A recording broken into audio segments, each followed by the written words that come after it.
Elhamdülillahi Rabbil alamin. Esselatu vesselamu ala Resulillahi Muhammedin ve ala alihi ve ashabihi ecma'in. Esselamu aleykum ve rahmetullahi ve berekatuh.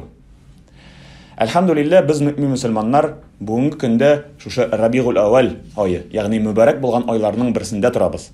Hem bu ayının tanılgan bir günü ul da bolsa 12-nji Rabiul Awwal, yani Peygamberimiz Muhammed Mustafa sallallahu aleyhi ve sellem'nin tuğan günü. Şuşu günde Allah subhanahu wa ta'ala Peygamberimiz sallallahu aleyhi ve sellem'ni bizge jir şarına indirgen. Yani Resul-i Ekrem sallallahu aleyhi ve sellem şuşu günni, näq şuşu günni jir şarında tuğan. Hem Peygamberimiz sallallahu aleyhi ve sellem'nin tuğu bizning için, mümin Müslümanlar için elbette bir şatlıklı haber. Hem bu günni bizning bilgilep utuğubizning sebebi ul da bolsa bizge şuşu rahber, bizni turu yolga kundiruvchi, bizge turu yolni ko'rsatuvchi tuğu sebebi bizning için bik şatlıklı haber.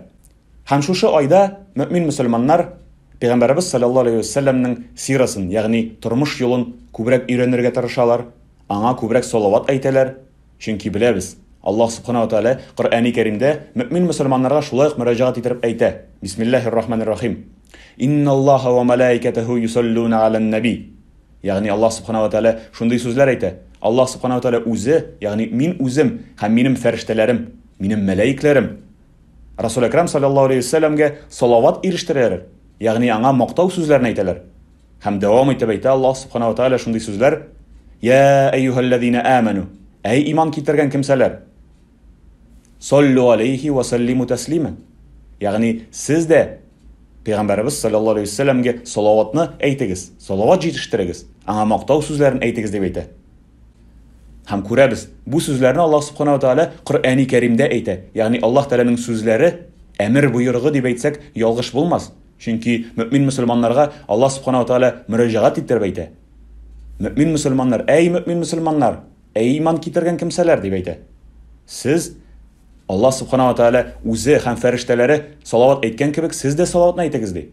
Hem biz mümin Müslümanlar elbette bu emir buyruqqa buysınıp umuman Rabiul Awwal ayındagina tugul, kalgan aylarda da şulayık salavatlar aytабыз.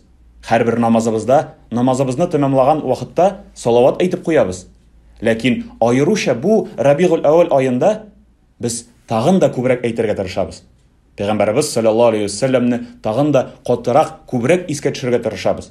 Ham shu maqtov so'zlarini aytib Resul-i Ekrem sallallahu aleyhi ve sellem'ge o'zimizning salamlarimizni yetkazamiz. O'zimizning salavatlarimizni erishtiramiz. Hem bilebizki Allah subhanahu wa ta'ala'nın ilşisi Muhammed sallallahu aleyhi ve sellem bizge şuşu selamlarimizni aytgan soyun kiri selamni qaytaradi deb aytadilar.